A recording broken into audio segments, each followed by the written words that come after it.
On va commencer avec l'histoire de la médecine, avec Bruno Alioua. Bonjour Bruno. Bonjour. Et on va parler avec vous de la médecine arabe. Et ce qu'on va voir, c'est que notre médecine occidentale doit beaucoup à cette médecine arabe. Oui, tout à fait. La civilisation arabo-islamique a occupé une place très très importante entre le 8e et le 13e siècle, en particulier dans le domaine de la médecine et de la science. Et en fait, il faut dire qu'au même moment, il régnait en fait en Occident ce qu'on appelle un véritable obscurantisme, lié en grande partie à l'antihellénisme de l'Église, lié aux invasions barbares. Bref, les manuscrits étaient complètement en déliquescence et on ne s'en occupait absolument pas. En revanche, les médecins arabes ont très vite compris l'intérêt qu'il y avait à étudier ces manuscrits qui datent des auteurs grecs et latins. Et donc, en fait, non seulement ils les ont étudiés, mais ils les ont améliorés en apportant un petit peu ce petit plus, une rigueur, et puis un raisonnement médical tout à fait original, tout à fait logique, et un raisonnement qui était sans aucune mesure avec celui qui existait au même moment en Occident.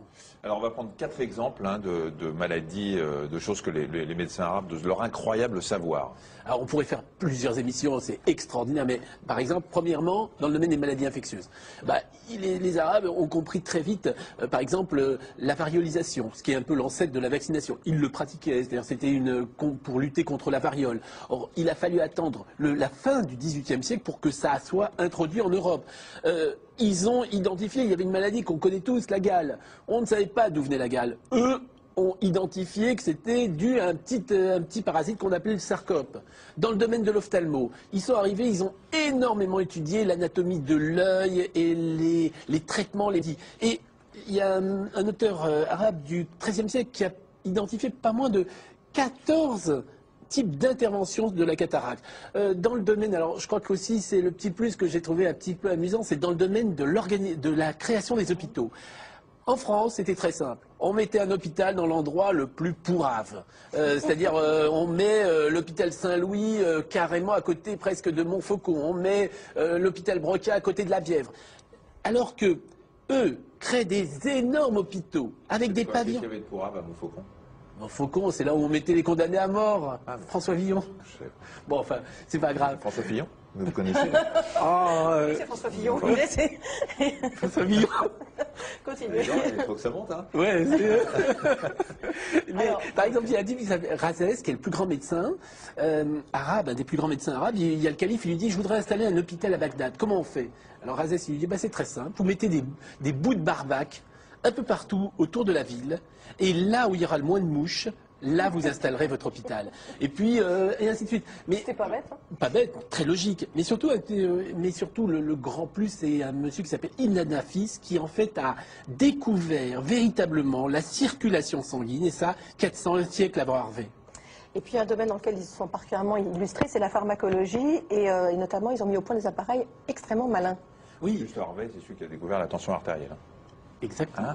Bravo. Non mais arrêtez, je révise. Hein. Alors en fait, c'est vrai qu'ils ont en fait utilisé le savoir chimique et ils ont réussi à réaliser des objets fondamentaux qui ont véritablement révolutionné la pharmacologie. Alors, il y a plusieurs objets qu'on va pouvoir voir qui sont en fait exposés à l'Institut du monde arabe. Le premier objet que je vais vous présenter, c'est l'alambic. Alors l'alambic, cet alambic, il est en verre, bleuté, tout à fait merveilleux, bel objet, qui a été en fait découvert en Iran, qui date du XIIe, XIIIe siècle. En fait, il permettait de séparer les différents produits, ce qui permettait, après chauffage et refroidissement, ce qui permettait de créer en fait des parfums, des essences, des arômes, enfin, bref, ça a été une véritable, des alcools, ce qui a été une véritable révolution dans le domaine de la pharmacie. Le deuxième objet, c'est une albarelle. L'albarelle, en fait, c'est un petit, en céramique, c'est une sorte de petit vase en céramique, très belle céramique, qui date là du XIIIe, XIVe siècle, qui a été confectionné probablement par un artisan de Malaga. Et en fait, vous voyez ce qui est marqué en arabe, ça veut dire afia, ça veut dire à votre santé. Et en fait, ça permettait de conserver les médicaments chez les apothicaires, de les stocker et puis voire de les transporter. Et le troisième objet qui a retenu mon attention à l'Institut du monde arabe, c'est en fait une marmite en bronze qui date à peu près de la même période, qui a été retrouvée en Iran. En fait, c'est très sympa cette marmite puisque on mettait les produits, les ingrédients qu'on avait un petit peu broyés, touillés, on mettait un peu d'eau, on mettait un peu de sucre, là je la joue Maïté, on faisait frire le tout, et là ça donnait un petit sirop tout à fait extraordinaire. Alors, mis à part ces appareils, les Arabes, la civilisation arabo-islamique qui se trouvait un petit peu à la jonction des grandes routes de l'Inde et de la Chine, a en fait importé des tas de médicaments, des tas de substances, comme l'ambre, le musc, la manne, mais aussi ils ont créé des médicaments, des choses qu'on utilise encore, et puis le plus fameux, c'est le nitrate d'argent. C'est-à-dire que moi qui suis dermatologue, tous les jours j'utilise du nitrate d'argent, alors que ça a été découvert au XIe siècle par les Arabes. Les ORL aussi pour cautériser quand ça saigne du nez. Une précision, vous n'avez pas apporté tout ça aujourd'hui parce que ce sont des choses inestimables qu'on ne peut pas déplacer, oui, qu'on ne peut pas sortir du musée.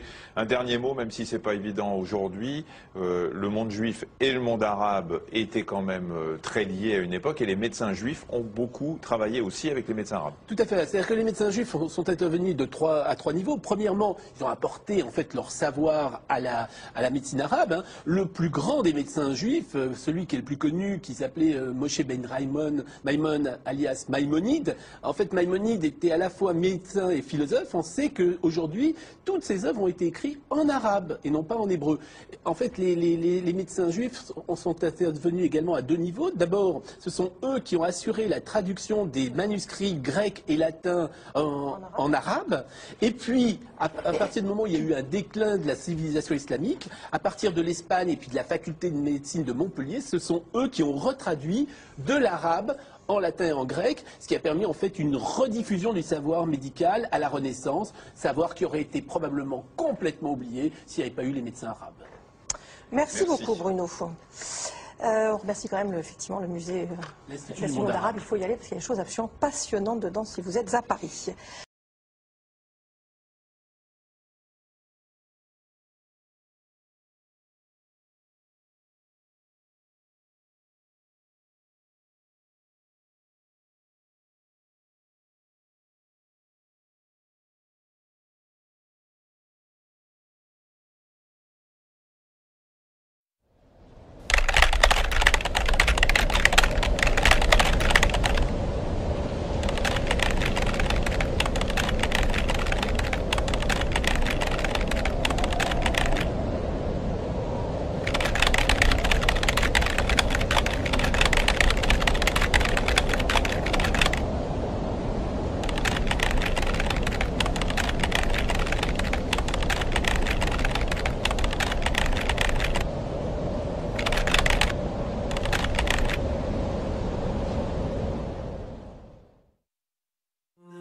À notre époque de communication instantanée et de médias de masse, les personnes qui parlent souvent au sujet de l'islam possèdent très peu, si ce n'est aucune compréhension sur la richesse de son histoire, mais aussi sur ses textes sacrés ainsi que sur la diversité qui existe au sein de l'islam.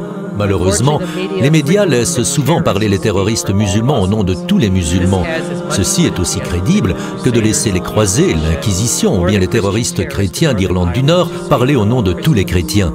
Ce qui est très souvent esquivé dans le débat contemporain est que l'islam est en réalité très proche du judaïsme et du christianisme.